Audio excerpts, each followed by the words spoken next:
So, but I do like Mr. Lee. Chair recognizes Mr. Gill from Texas. Thank you, Mr. Chairman, and thank you to the witnesses for taking the time to be here. Governor Walz, are you familiar with the Early Intensive Developmental and Behavioral Intervention benefit? I am, Congressman. Got it. It provides services for autism patients. Is that right? That is correct. Got it. And when did you become governor? In January of 2019. In 2019. Okay. So using 2018 as a baseline, do you know what that program paid in Medicaid claims? I do not, Congressman. It's about $671,000. Do you know what that program paid in Medicaid claims in 2024? I don't have the number in front of me. $342 million. That's about a 500x increase over 6 years. Was there 500 times the number of autism patients in that time period? I couldn't speak specifically to it, but I will say, Congressman, that doesn't sound reasonable, right? You don't think there was a 500x increase in the number of autism patients in 6 years, right? Correct, and that's why we ordered on-site visits starting back in 2024. So we agree that doesn't sound reasonable. Would you also agree that a single taxpayer dollar wasted on fraud is a dollar too much to tolerate? Yes. Yep, and would you agree that as governor, ultimately you're responsible if tax dollars are defrauded? Yes, I would agree. Yep. Would you also agree that calling somebody racist is a serious accusation? If they are racist, I think it's I'm probably asking accurate. you, is that a serious accusation to make about somebody? I think it's just an observation of reality. All right, well, let's go there. Is it racist for a government official to identify fraud? No. No. Is it Islamophobic? To identify fraud? To identify fraud? No, I don't believe it would be. How come multiple whistleblowers have said that your administration told them not to say anything about widespread fraud across multiple agencies because doing so would be considered racist or Islamophobic?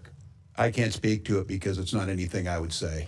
Well, that's what your administration has said and has told whistleblowers, and as you just testified, the buck stops with you. That's what you stated in your statement whenever you announced you weren't running again. Are you familiar with Faye Bernstein?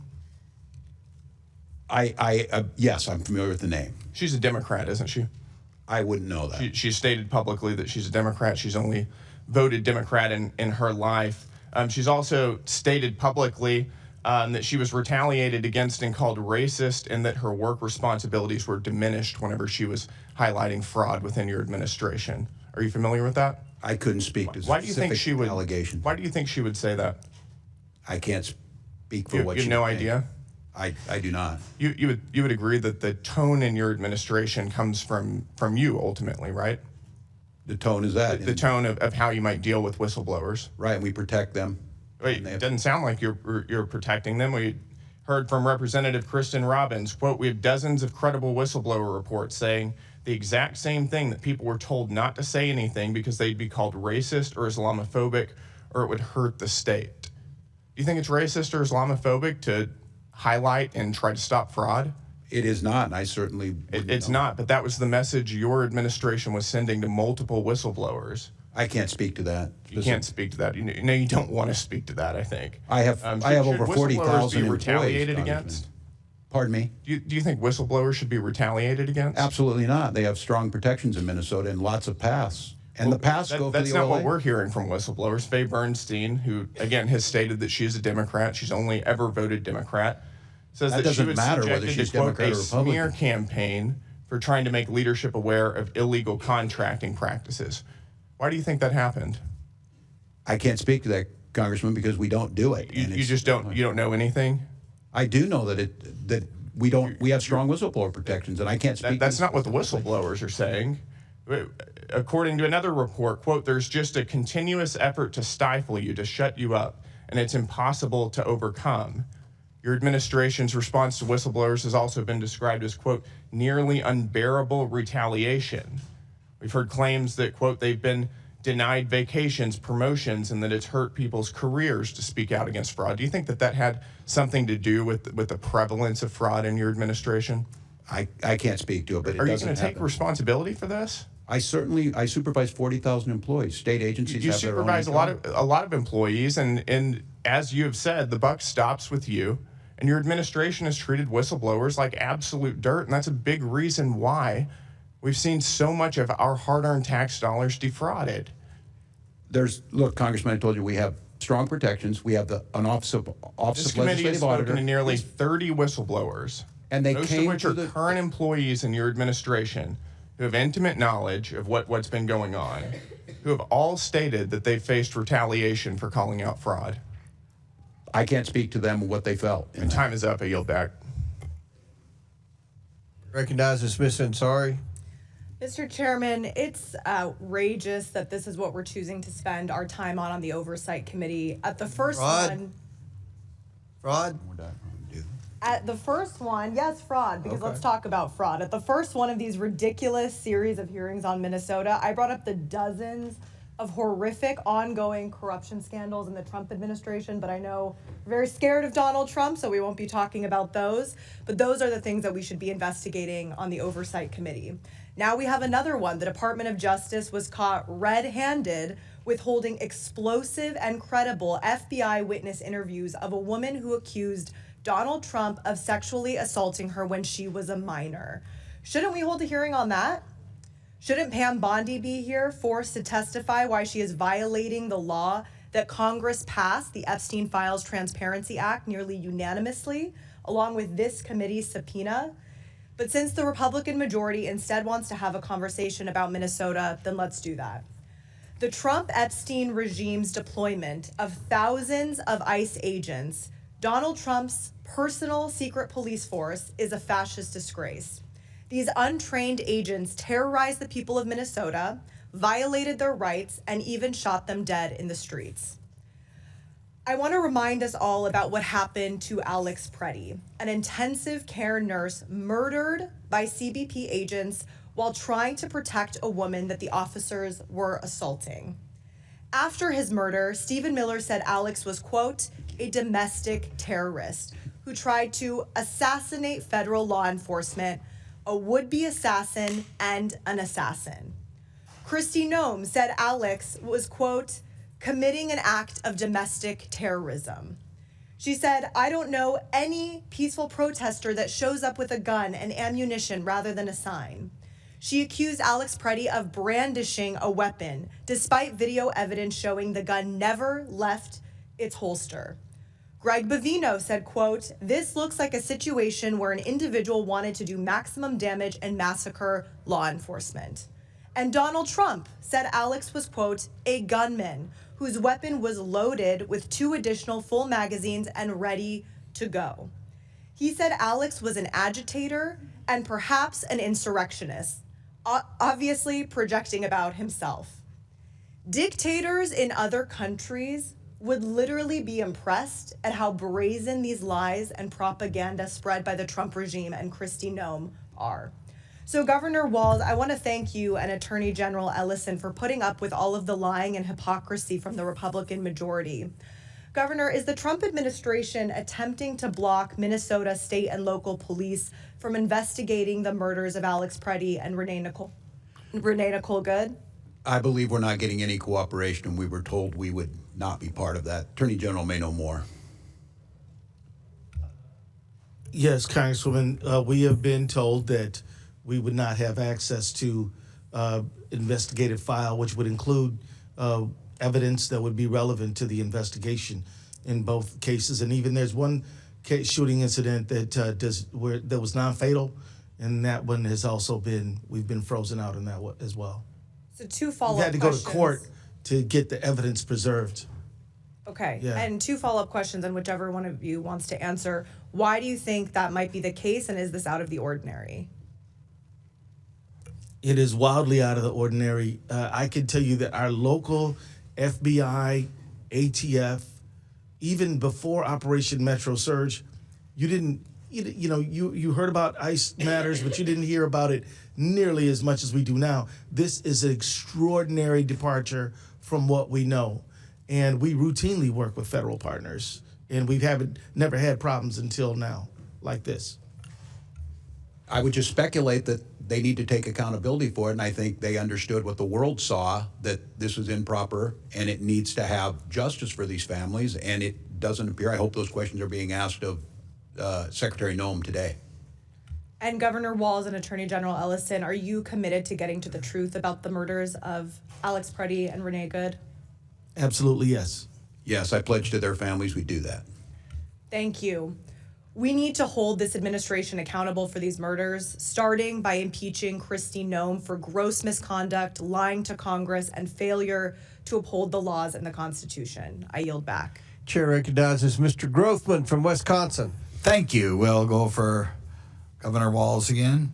A major focus of today's hearing has been the misuse of federal funds distributed through the Child Care and Development Block Grant. This program is supposed to be helping working families afford child care, and I think the taxpayers expect these programs to be protected from waste and fraud. Most states operate these programs responsibly. The national improper payment average is about 4%. As you know, I kind of watch what's going on in Minnesota because it's a state adjacent to Wisconsin. And it's amazing if you're a congressman, the number of people who get Minnesota and Wisconsin confused. But when that number climbs above the national average of 4%, it should be a warning sign that oversight has failed. Minnesota's improper payment rate got up to 11%. It's not a small administrative mistake, over almost 3 times the national average. That is a system that's clearly not being monitored the way it should be. When Wisconsin had a similar program several years ago, when I was in the state legislature, in 2010, we uncovered fraud in our child care assistance program. Wisconsin did not look away. We took responsibility, implemented serious reforms, and those reforms included expanding background checks for providers, creating a dedicated fraud investigation unit, strengthening eligibility requirements, and instituting a comprehensive audit system. That would have been when Scott Walker was governor. Because of these reforms, Wisconsin now has an improper payment of under 1%. So in other words, we almost totally wiped out the problem. It didn't happen by accident. It happened because Governor Walker took responsibility and acted quickly. He thought fraud was a problem. Governor Walz, Minnesota had similar warning signs. Investigators, auditors, even internal officials kept raising concerns about fraud in social service systems. And it didn't just cost taxpayers money. These programs are meant to help children and working families. When fraud drains millions of these dollars from these programs, that money is not reaching the people it was intended to serve. First of all, Governor Walz, when did your administration first become aware that fraud risks were escalating in Minnesota's child care assistance program? You were kind of an outlier in the whole country. Well, thank you, Congressman. This dates back to about 2012 that action has been being taken. And as I stated earlier, on our first days in office, we started taking action. I would ask, if I could, on this, anything that Governor Walker did, I would appreciate if you would show us what those actions were. We're more than happy to implement them, and that's what we've started over the last 7 years. Reports indicate that some providers continued receiving payments even after the fraud concerns were raised. Was that a decision made by your administration, and who specifically you feel did not? I can't speak specifically to which those were. Decisions are made at the department level, but I can't speak to what those allegations were. We're told it was still 11% under your administration. When fraud indicators appear in a program funded by federal taxpayers, do you believe the responsible action is to pause payments until those concerns are investigated? I don't think it's that simple. As I said, these programs provide a really important service, and child care is a critical one. The issue is trying to make sure the legitimate payments are made and that you're stopping fraud. So I don't think in all cases that pausing those payments is the right action. Okay, just in general, I'll say when the fraud percentage reached 11% in Minnesota and we got it down under 1% in Wisconsin, I think it's a cause for concern. I'll give you another question because a little bit of this hearing wandered a little bit to what happened in your streets out there. When any agency comes to Wisconsin, any federal agency, I've talked to several of our sheriffs, could be ICE, could be Bureau of Alcohol, Tobacco, and Firearms, could be FBI, could be Secret Service. our sheriffs always try to coordinate with the federal agencies, ask them what they need. You need us to set up a perimeter. Can we help you by transporting people to the local jail? Do you just want some squad cars parked around to presumably keep troublemakers at bay? That was not done in Minnesota like it's routinely done in certainly all of. I don't think that's a correct characterization. I think Tom Homan indicated that those things do happen and have been happening. During the time in which you had the serious riots or whatever you want to call them in Minnesota, I believe that you did not reach out for your state law enforcement to help out federal law enforcement, in part because you're a sanctuary state. And That is incorrect. Tom Homan indicated we are not. I don't know what to tell you, Congressman. We did. We want to cooperate. That's not what you saw on the streets. Right. We did not see cooperation. You saw ICE agents shooting people in the head. You saw little children being drug out. You saw ICE agents indiscriminately throwing smoke grenades. And I think what the world saw was peaceful resistance and a defense of their neighbors. So this is not about immigration reform. This was about an untrained force that came in, not with the intention of immigration. I would say that you did not have the interaction between local law enforcement and federal agencies that is routinely seen around the country. Thank you. Gentleman yields back. Chair recognizes Ms. Brown. Thank you, Mr. Chairman. 13 months into the Trump administration, and this committee has failed to hold one hearing or one open investigation to hold this president accountable. It makes you wonder, are we the Oversight Committee or the Overlook Committee? Because there is no shortage of matters that demand our attention. I can share a few that come to mind. This is a president who has turned the White House into an ATM. And in Trump's Washington, the fastest path to a pardon or a position is to donate to Trump's ballroom or inauguration. Last year, the Trump family added billions to its net worth through pay-for-play schemes and corrupt deals. Last month, the president surged ICE into Minneapolis in an abusive operation that led to American deaths and repeated violations of constitutional rights under the First, Fourth, and Fifth Amendments. Also last month, the administration struck shady oil deals after the administration invaded Venezuela. 2 weeks ago, the president blocked a Michigan bridge from opening after he was reportedly lobbied by a wealthy businessman who owns a competing bridge. Last week, the president launched a war on Iran without the consent of Congress, without an imminent threat to our safety, and without any plan presented to the American people. And right now, hour by hour, this administration is engaging in an active and egregious cover-up of the Epstein files. Yet today, my colleagues on the other side of the aisle are once again showing they are more interested in partisan politics than good governance. If you are serious about fraud, you investigate it, you prosecute it, you strengthen safeguards to prevent it. What you don't do is weaponize it. You don't denigrate entire communities with racist smears. You don't unleash abusive enforcement actions that undermine trust and due process. You don't illegally cut off all Medicaid funding, which will lead to innocent and sick Americans dying. And you don't fire inspector generals and push out career prosecutors actively working to defeat that fraud. So, AG Ellison, the U.S. Attorney's Office in Minnesota has at least 6 prosecutors resigned due to the chaos ICE has caused. Can you briefly describe how these resignations have affected our ability to prosecute fraud? Thank you, Congresswoman. And in fact, it's a great deal more than 6 prosecutors. It's many more than that. In fact, one of the prosecutors who resigned in protest was one of the ones who helped to lead the prosecution of the Feeding Our Future defendants.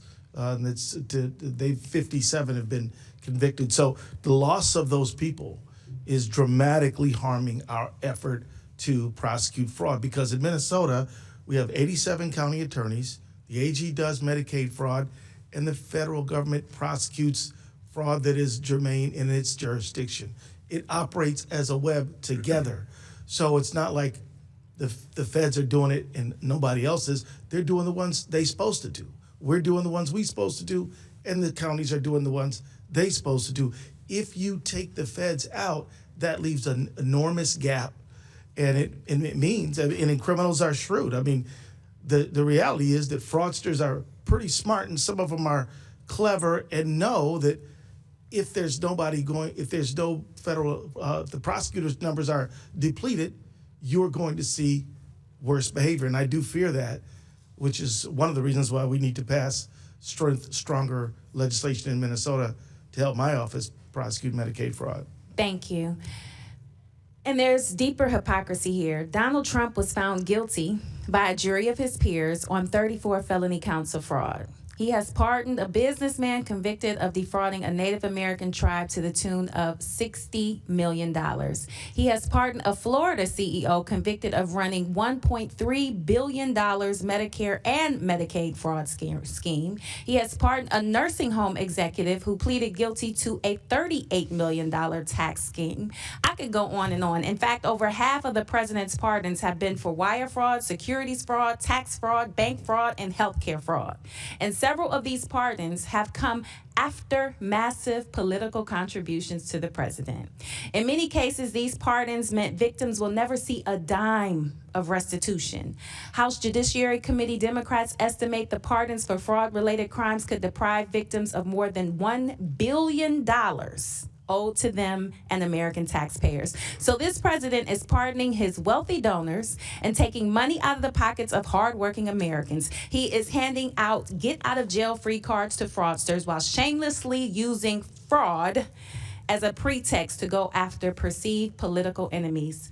What I believe is simple.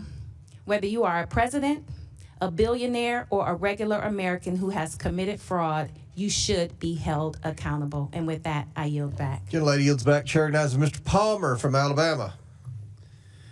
Thank you, Mr. Chairman, for holding this hearing. I appreciate the witnesses being here. I do want to respond to something that was said earlier by one of my colleagues across the aisle about fraud in Alabama, and he actually raised the question, why isn't the governor of Alabama here? It's very simple. Alabama actually did something about the fraud and SNAP benefits. We acted on that immediately. I would argue that if the state of Minnesota had done that, this hearing wouldn't be necessary. So I want to ask you, Governor Walz, is it true that your Department of Education was sued by Feeding Our Future for racial discrimination and approving food sites? I don't know exactly what they were sued for, but I know there was a suit. Didn't the Department of Education have serious concerns about fraud, though, in Feeding Our Future and their sites as far back as 2020? That's correct, Congressman. They brought it to the attention of the USDA. And didn't your Department of Education determine there was fraud occurring because of incredibly large, implausible reimbursement requests? Well, I think at the time during the COVID pandemic, there was how these meals were being delivered and what safeguards, because as you know, the USDA changed the rules on these to make it easier for food to get out. Yeah, but one of the fraudster sites, Safari Restaurant, claimed that they served the same number of meals in 1 month as the entire St. Paul school district. In their transcribed interview, your Commissioner of Education said that this would be impossible. Governor Walz, you're an educator.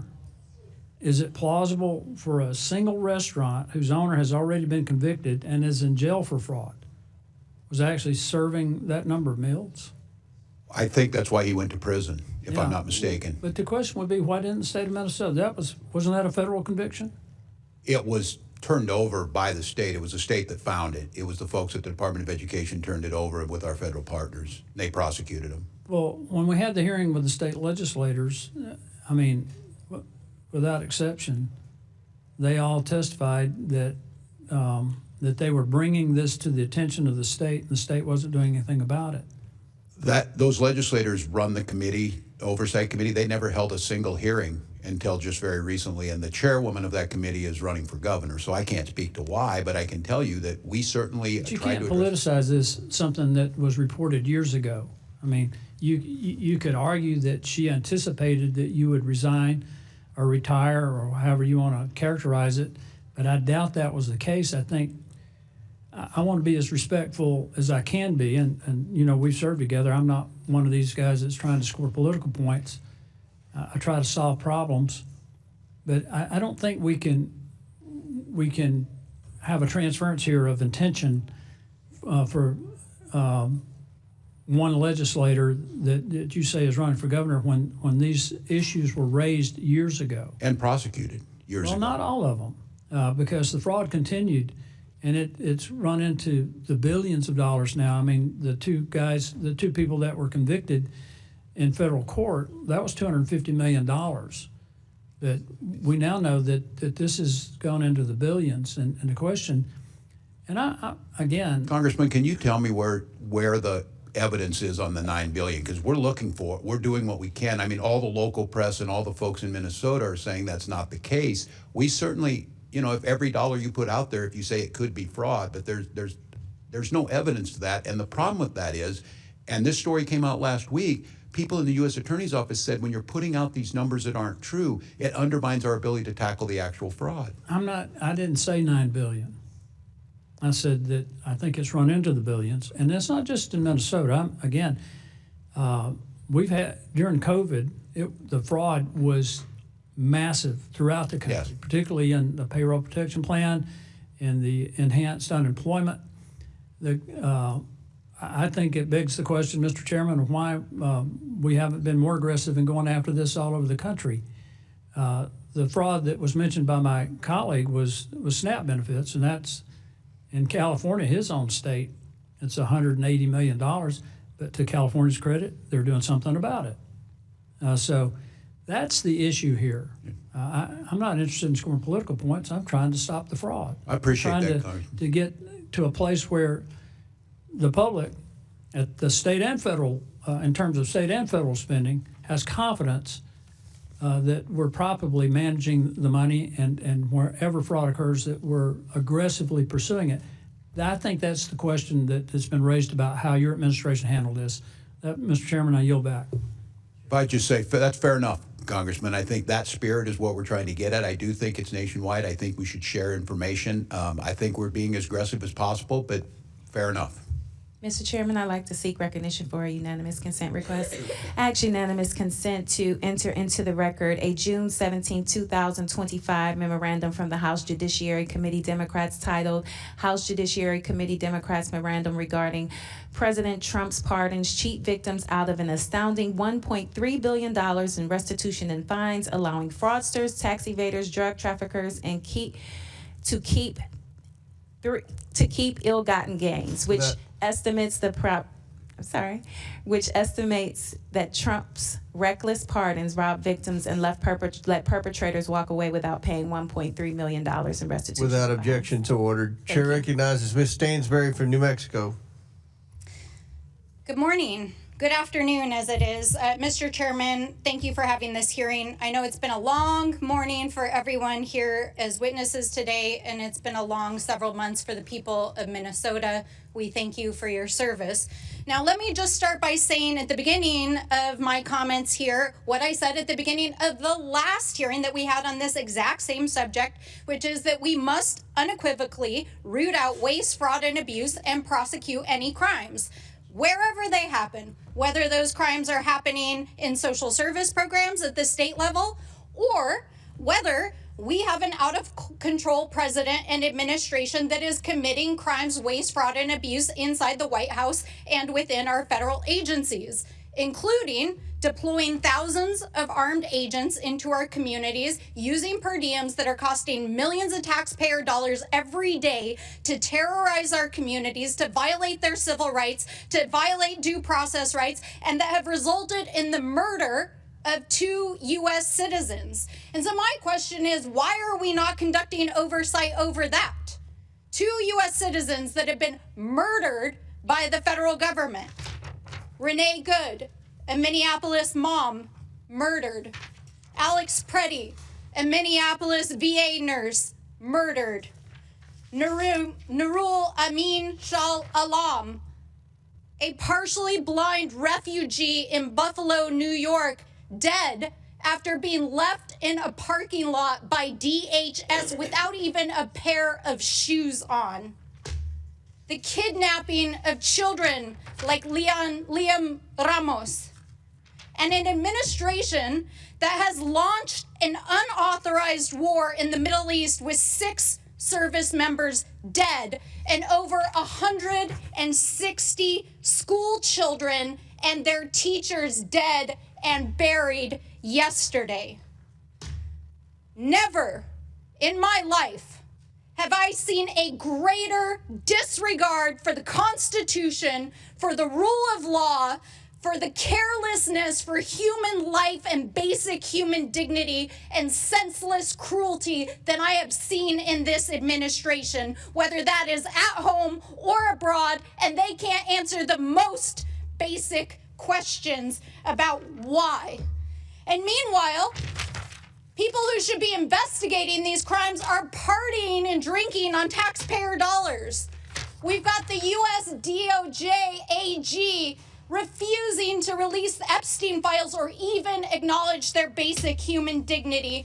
And yesterday, the Secretary of DHS testifying and lying under oath in the United States Senate, refusing to acknowledge Alex Preddy and Renee Nicole Good's death, its murder, and the harm that she personally has caused by calling it domestic terrorism. That is what we should be investigating, and the billions of taxpayer dollars that are being used to support this cruelty and out-of-control administration.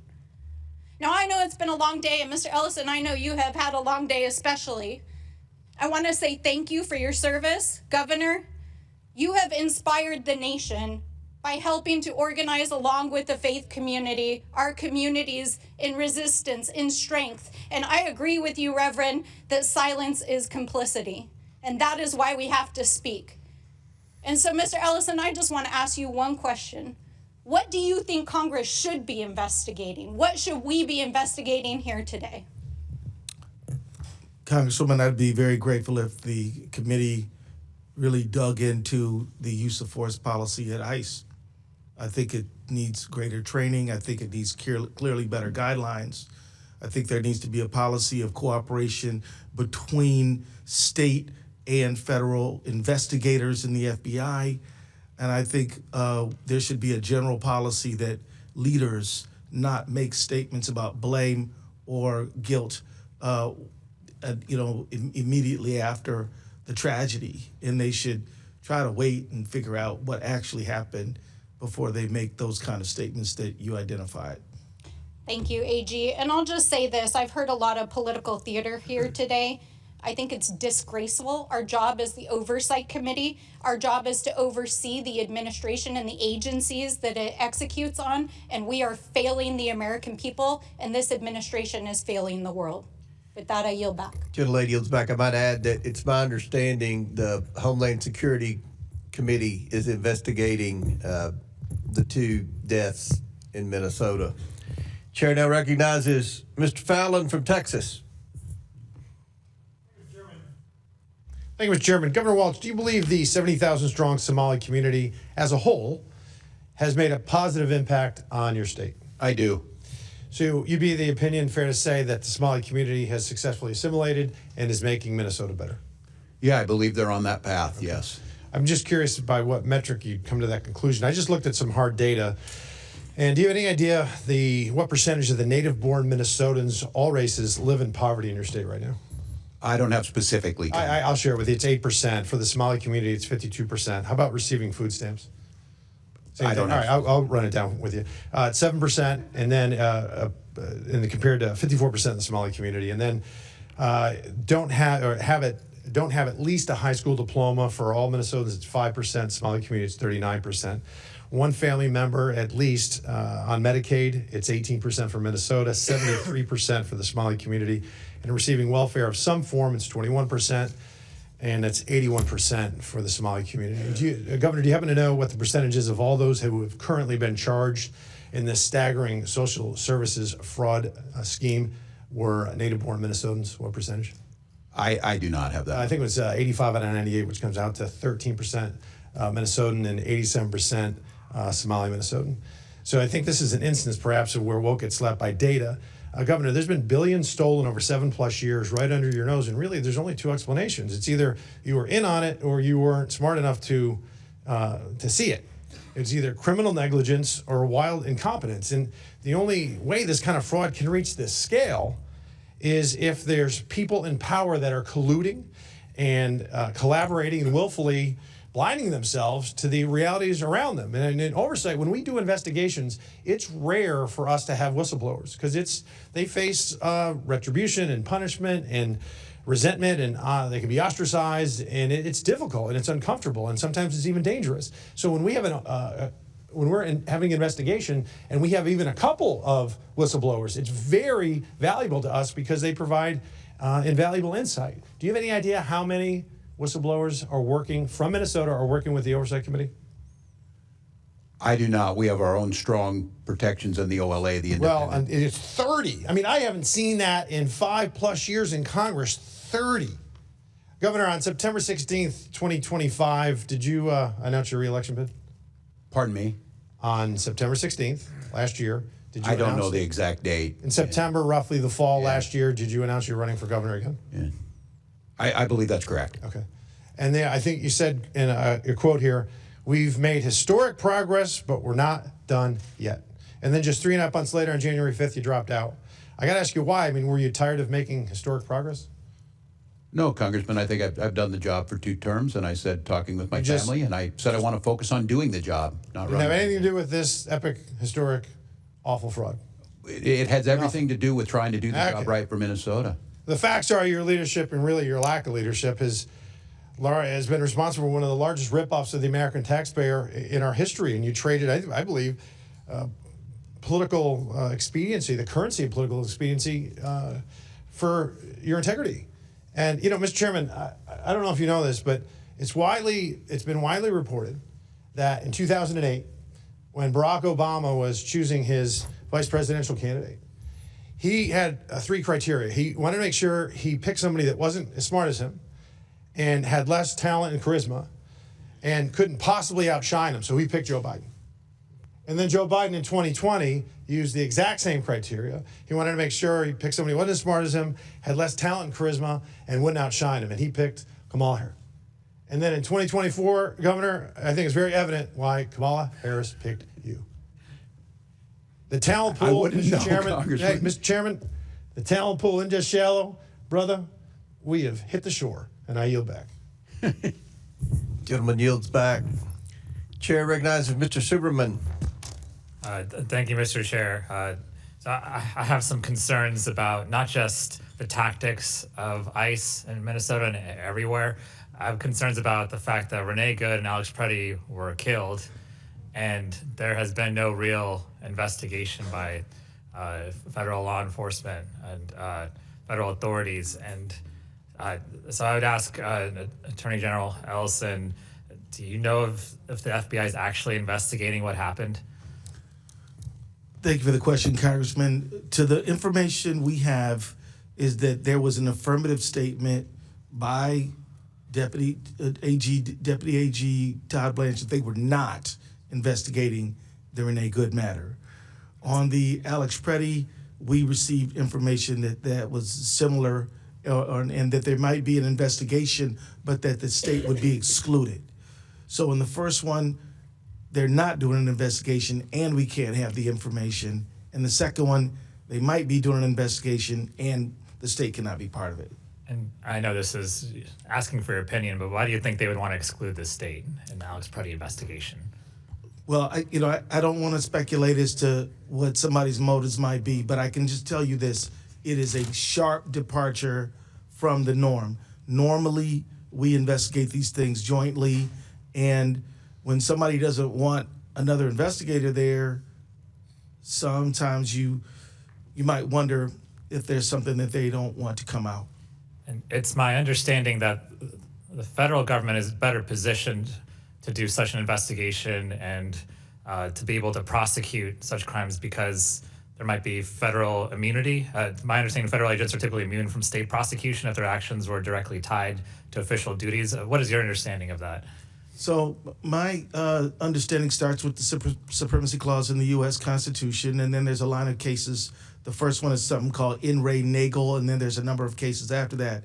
What it says is that if a federal agent arguably commits a crime and is indicted or charged, that that agent, the federal agent, would have a affirmative defense of saying that I was doing my job and I was doing it in a necessary and proper way. What I was doing was necessary and proper. If they can meet both of those criteria, a court might grant their motion to dismiss. If they cannot, the matter is going to face a jury. And matter of fact, there was a case involving, you may remember the case involving Randy Weaver in Idaho. That case actually was cleared by the Ninth Circuit to go to trial, but the local authorities decided not to pursue it. And to prosecute Renee Good and Alex Preddy, you would need evidence, right? Has the FBI or anyone given you or been able to cooperate with you on any evidence in this case? No, at this point they have precluded the state from access to the evidence, but there's a lot of other evidence out there, and we're also pursuing all options to get access to the evidence. Do you think with what you have now, you could prosecute Renee Good and Alex Preddy at the state level? I think theoretically it's possible, but I would think it would be imprudent until you see the federal file, because when you're a prosecutor, you should know the whole file. You should have evaluated all the evidence before you make a charging decision or bring a matter to the grand jury. Because my concern here is that not only are these terrible things happening to U.S. citizens, but there's no accountability, right? There's no mechanism. There's a cover-up for the people who are at ICE and other law enforcement who do the wrong thing. And it's making everyone at those agencies look bad. It's making our country look bad in the international stage. And so, we have legislation at the federal level. I'm a co-sponsor of the Stop Excessive Force and Immigration Act. We're trying to do things tangibly to make things better. We need some support on the other side of the aisle, but certainly we're going to push forward anyway. I guess I would end by saying, what would you ask Congress to do to help get the accountability that we're looking for? And I'll ask either one.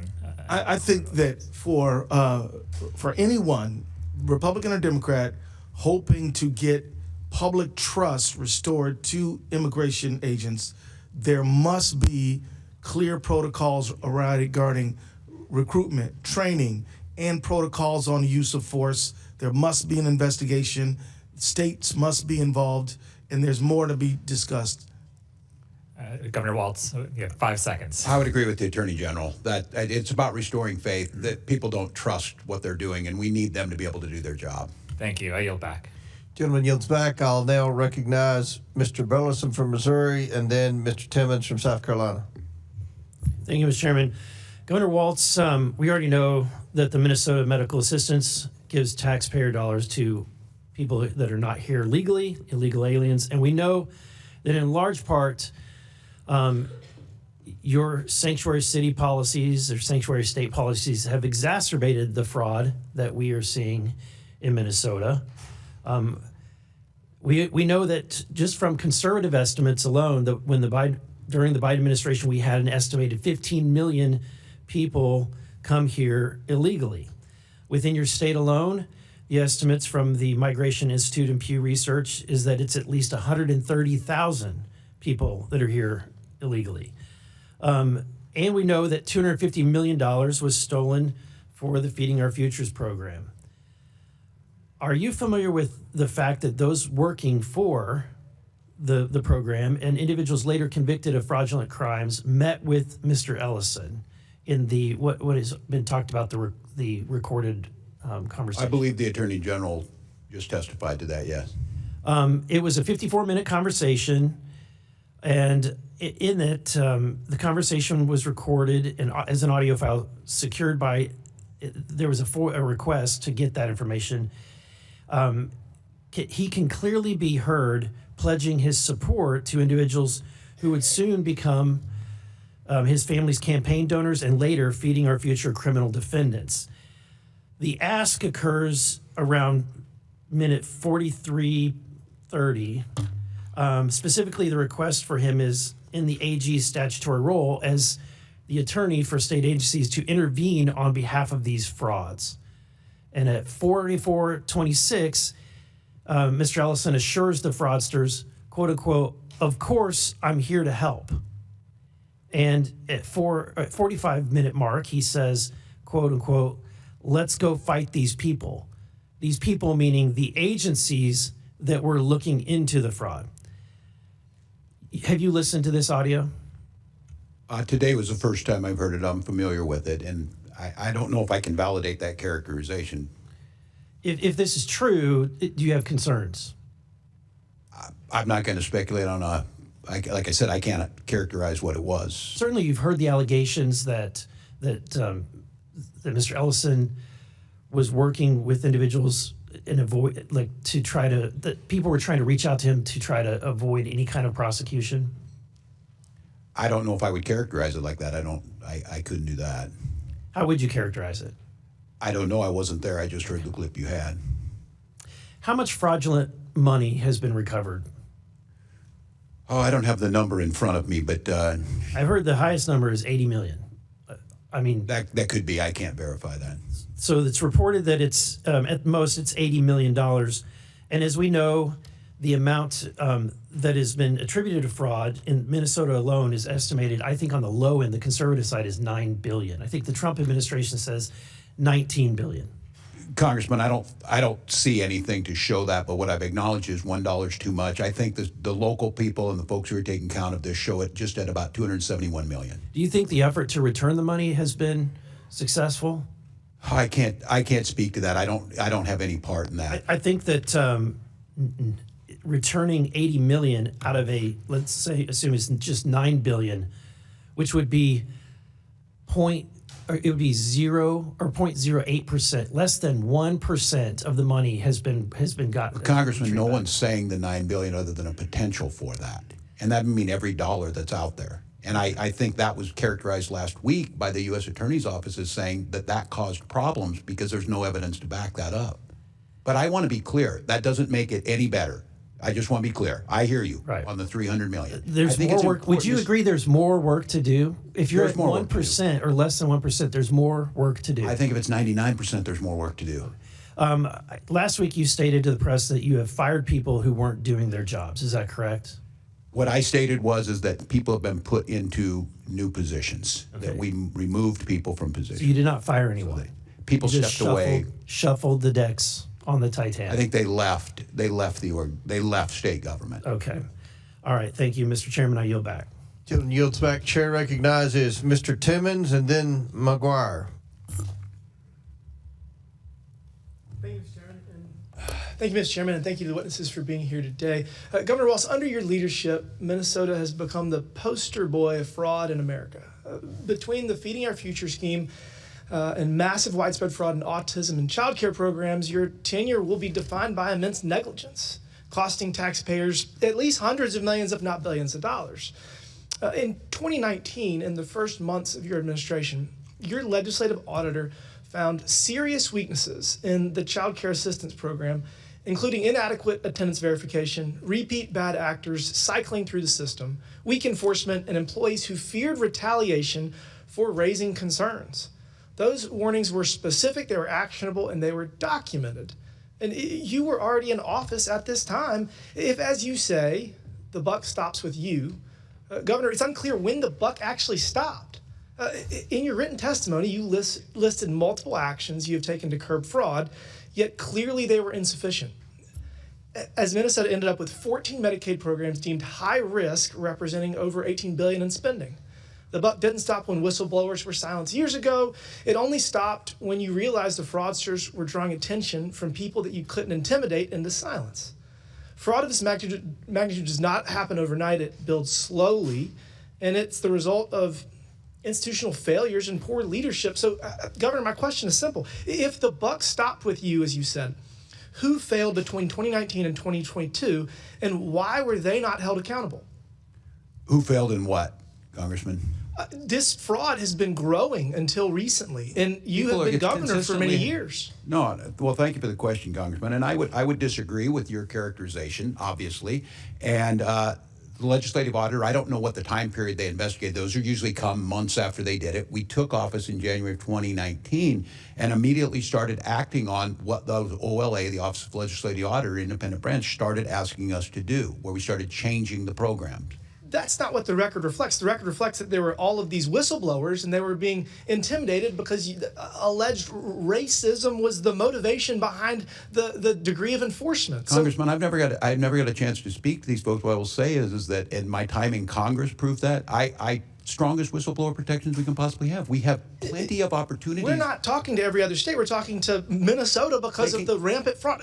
So look, Is there no fraud in any other states? 3 members of the Minnesota State House of Representatives who all served on the Fraud Prevention and State Oversight Policy Committee gave transcribed interviews that confirmed that your administration was aware of the fraud happening in the state, yet chose not to act due to fear of political repercussions and intentionally silenced whistleblowers who have tried to come forward. Well, that's incorrect. Mr. Chairman, I'm going to insert this in the record. Roadmap to Program Integrity and Fraud Prevention. It's a report, Mr. Chairman.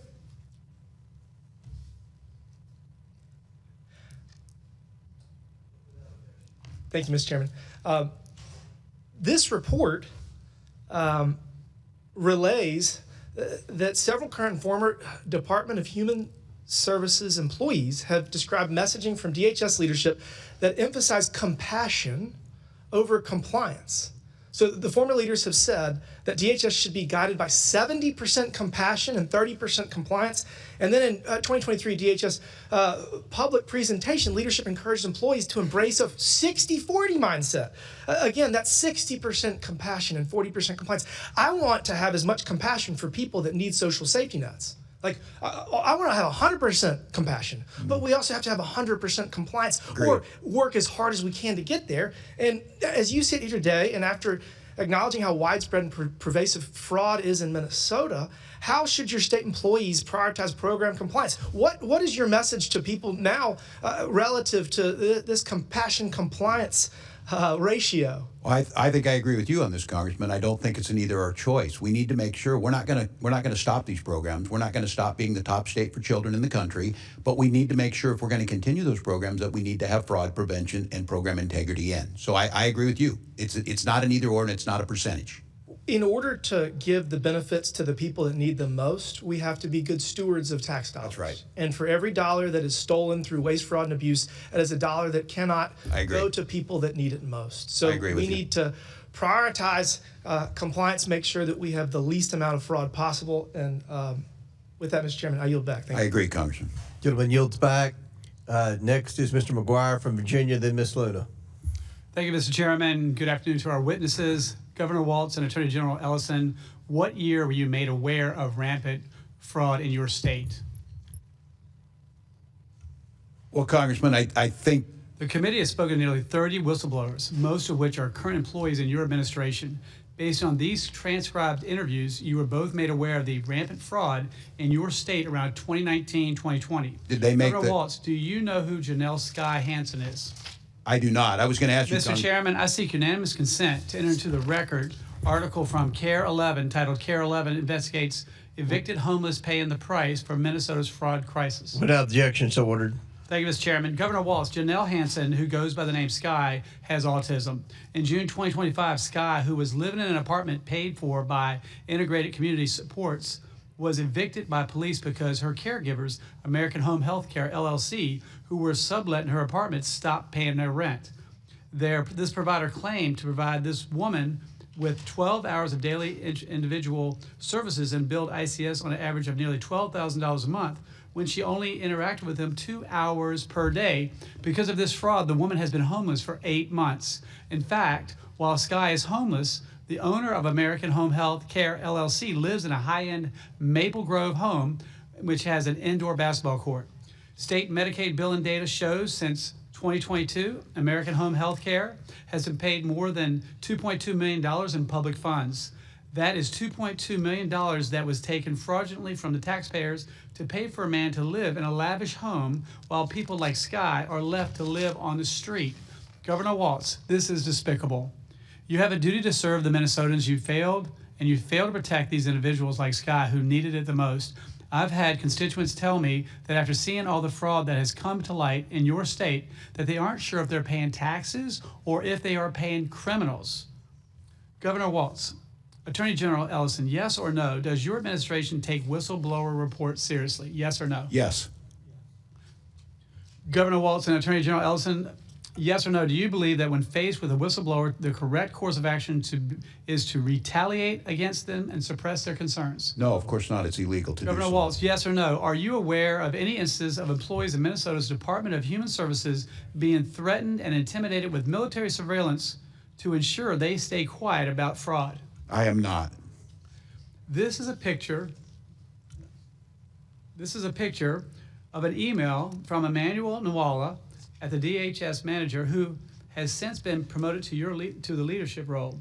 This email shows clear proof that the threatened employees with military surveillance, including, quote, I did intelligence research with the Army and give them IP addresses and email addresses to track specific locations. Governor Walz, yes or no, are you aware of this email?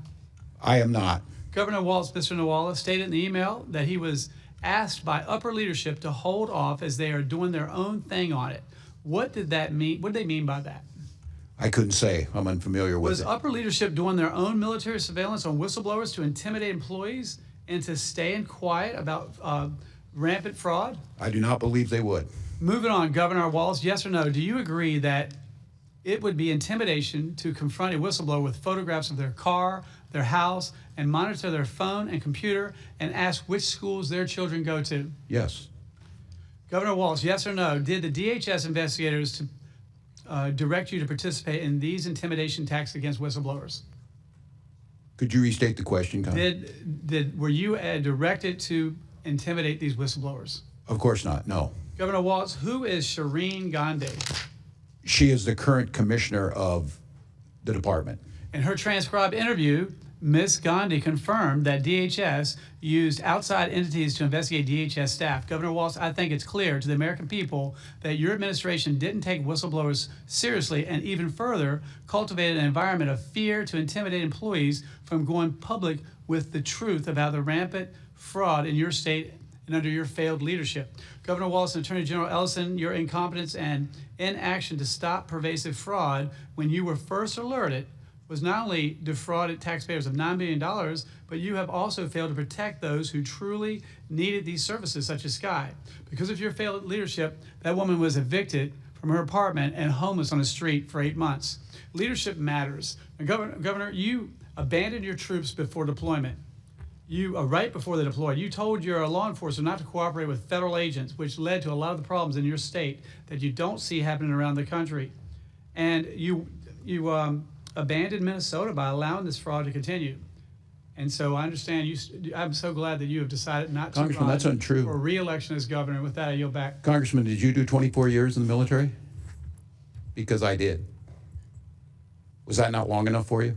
I'm sorry, you're now interfering with my time, but as a veteran, he's a veteran too. I don't think that you need to compare service. No one's discrediting your service, but I think they're discrediting your ability to lead your state and protect against fraud, My credit was being questioned, and I did. So if that, Chairman, Chair I'd like to have my recognizes time. Ms. Luna from Florida. Thank you, Governor. Chairman, I would Walz. ask So the my line of ability questioning is not for you. Please do not interfere with the witness's time. It's for your Attorney He didn't General. ask a question, so it is Ms. Luna's time. Thank you. Thank you, Mr. Chairman. I want to be very clear about why we are here today and why both of you should be concerned. I've already sent criminal referrals to Attorney General Pam Bondi recommending that both Governor Walz and Attorney General Ellison be investigated and prosecuted under 18 U.S. Code 371 and 18 U.S. Code 2. The U.S. Attorney Office estimates up to $9 billion in taxpayer money has been stolen on your watch, Governor Walz. Not a rounding error, not a typo, $9 billion, and both of you knew. Mr. Ellison, there's a widely reported recording of a meeting between you and Feeding Our Future on December 11th, 2021. At that meeting, those individuals that you were speaking to told you that the state investigators looking into fraud were acting in a, quote, racist manner. And your response was, and I'm quoting directly from the recording, let's just go fight these people. I want to ask you, what do you mean by fight these people? Congresswoman, first of all, this matter I've responded in writing to this committee. I've written an op-ed about this matter.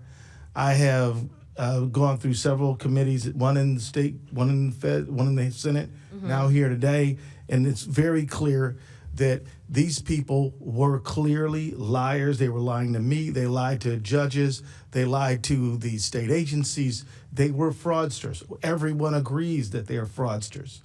And if I could, just because I'm a limit on time, though, I want to see, and I understand what you were stating. You're saying that you were essentially lied to. But in responding to them, and the reason I'm questioning on this is because I had the privilege of questioning some of your state legislators that were Republicans, and they did feel that both you and the governor were covering up what was happening with the fraud. So I want to specifically who are you referencing when you said fight these people? If you could, just keep it short. Was that your own state?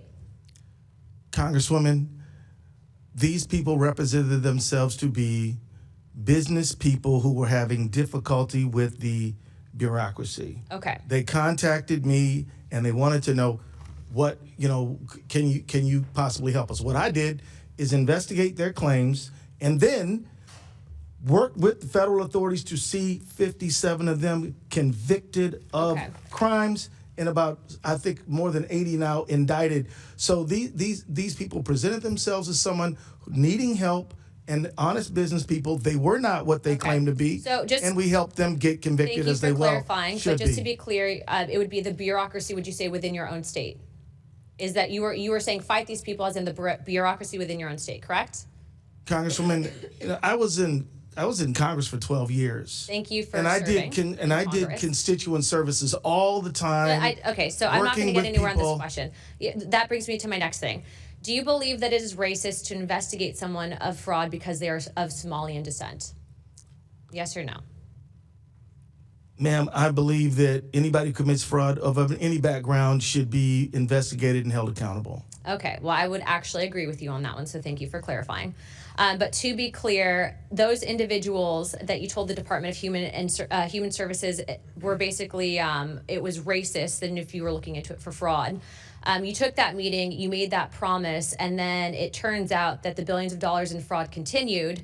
And I hate to bring this up because I am a parent, but your own son also received donations from those same individuals.